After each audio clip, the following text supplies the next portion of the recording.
Is your Ford F-150 or F-250 key fob not working? A dead battery is the most common cause. This section provides a quick and easy guide to replacing it yourself. First, gather your tools. A new CR2032 battery. Ensure it's genuine to avoid issues. Locate the small slot or release button on your key fob. Gently insert the tool and twist to separate the fob halves. Be careful not to use excessive force to prevent damage. Remove the old battery, noting the positive plus side orientation. Insert the new CR2032 battery with the positive side facing up. Snap the fob back together. Test the fob by pressing the buttons. The lights should flash.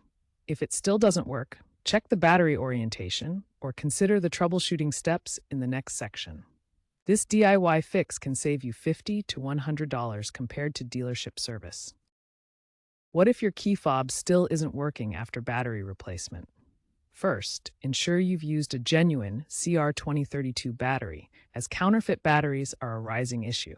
Double-check the battery's orientation. If the fob case is hard to open, the old battery might be swollen, especially in cold climates.